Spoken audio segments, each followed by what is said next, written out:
Hello, everybody. This is Chuck Carnevale, co-founder of FastGraphs, the fundamentals analyzer software tool, aka Mr. Valuation.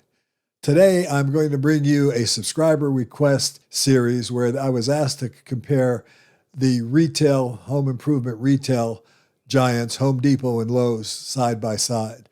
So that's what we're going to look at here and look at these two companies and decide which one would be the better choice to build your portfolio with. So let's go ahead and get into the fast graphs on these two retail titans.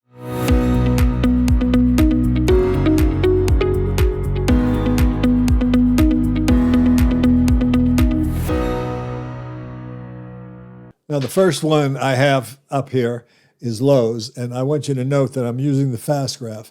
The orange line is operating earnings at a 15 PE ratio.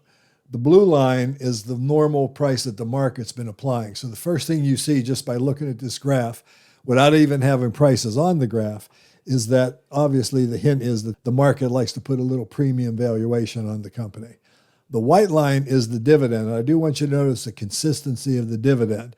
The dividend has increased each and every year. All right, now, a couple of facts about Lowe's. It has a 1.98% dividend yield, just under 2%. An earnings yield of 5.16%. It's BBB plus rated, and it has 143% debt to capital. That's very, very high. So that's something to alert you to. Now, moving on, if I go into Home Depot in contrast, we have Home Depot that's grown earnings at 9.41%. I don't remember if I said it, but Lowe's has grown earnings at 10.68%. Earnings growth is very important because earnings growth is what drives price. Valuation makes the most sense when to buy a stock, but the earnings growth is what's going to generate the rate of return for you going forward.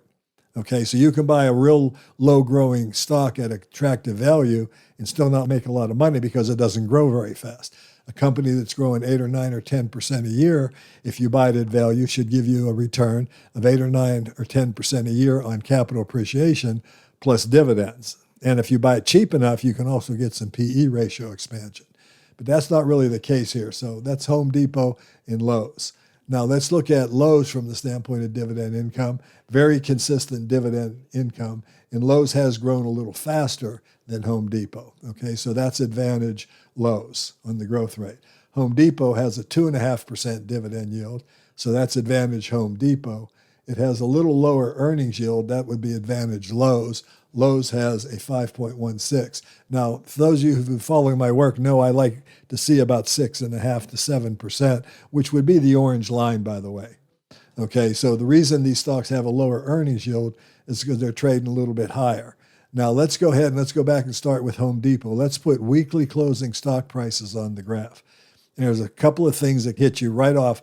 One of the beauties of fast graphs shows you the business behind the stock, and that's what we're looking at here. But then the stock price is going to relate to how well the business does, which is what we're seeing when we combine the two. But I want you to notice in 2006, 7, 8, 9, 10, 2011, 2012, and it wasn't until 2013, Home Depot actually traded at a 15 multiple-ish. More or less. It was right in line or touching that orange line or close to it. Then we started to see a deviation where we start seeing this normal PE, which is 20. Now, if I change the time frame, if I drop this to a 10-year graph, that normal PE goes up. So during this period, they valued it a little higher. We did have it go during the COVID crisis, which is this gray shaded area. It did get back down to a 15 PE during this time. It actually got down to a 14.5 PE. Now, if I do the same thing with Lowe's, if I take Lowe's to a 12-year graph, okay, now the normal multiple on Lowe's has been about 19. Okay, if I put weekly closing stock prices on the graph, we see this traded around a 19.5. Looking at the max graph, we see the same thing we saw with Home Depot. It's uncanny how similar these companies are. You saw that Lowe's price was tracking its earnings again until 2013, where the price started to get more fully valued. All right, so both of these companies look really good there. Now, both of these companies pay dividends, and they've grown their dividends very fast. And I want to talk about that. If we look at Home Depot right now with a 2.5% dividend yield, from a performance point of view, if we look at the history of the dividend, In 2006, the stock was cheaper. You would have got a 1% dividend yield, but look how the dividend yield has increased every year. They call that yield on cost. Last year, you'd have got over a 20% dividend yield, meaning that your income and your dividend is growing by almost 19% a year on average and 18% a year on compounded. That dividend growth is a very significant attribute of the company, okay? But you can see it graphically just how consistently the dividend has grown. Now, since it's a dividend payer, I like to look at the dividend based on operating cash flow. And I can also look at operating cash flow as another valuation reference. And here we see a little closer correlation. Operating cash flow has grown by about 8.84%. And so the stock is traded pretty much at a 15 multiple of that. Both the blue and the orange line are very close, 15 and 15 and a quarter. And we see the stock would be a little above that right now, which would indicate it's a little overvalued. But the important fact of operating cash flow is whether or not this orange line, which is the operating cash flow. So here we had $4.24 of cash flow covering a dollar dividend. Okay, here we had $10.16 covering a 3.56 dividend, and so on and so forth. The point being that the orange line is well above the white line, which means they've got plenty of cash flow to pay the dividend. If we put the acid test of free cash flow, we see that other than this one little spot during the recession, even during COVID, Home Depot's free cash flow has more than covered its dividend. So the dividend is very safe despite the high level of debt, and this is an A-rated company. All right.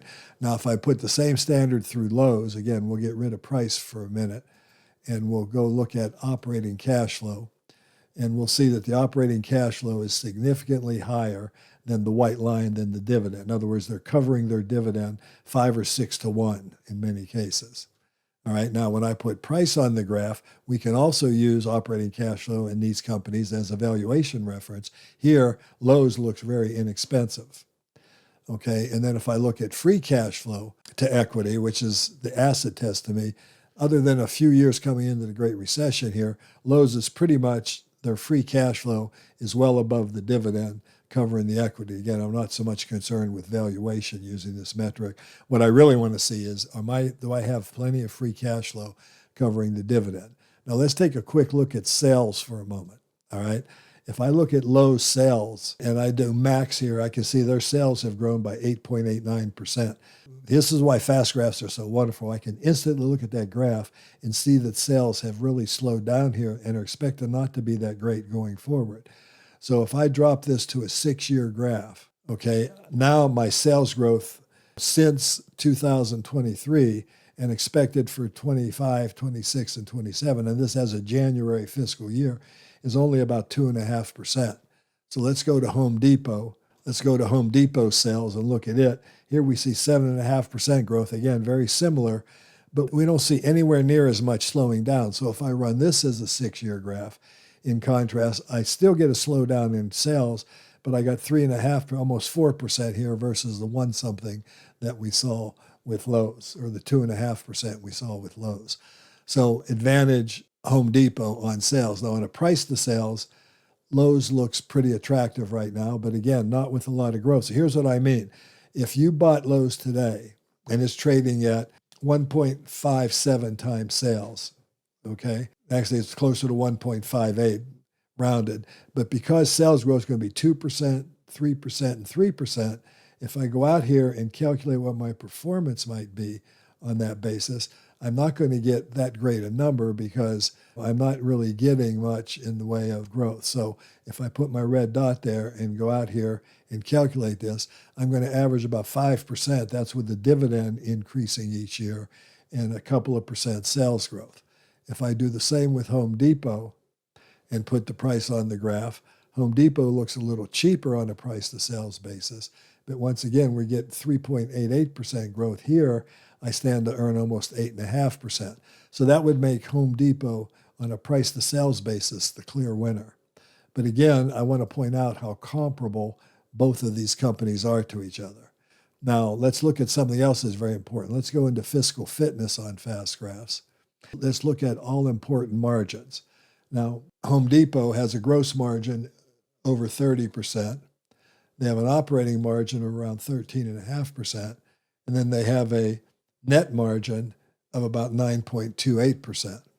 Okay, now if I go into Lowe's and look at fiscal fitness and look at margins, Lowe's has a 31% gross margin, very similar, a 12.5% operating margin, very similar to the 13, and then of course an 8 or 9%, 10%. So from a margin perspective, both of these companies are very similar.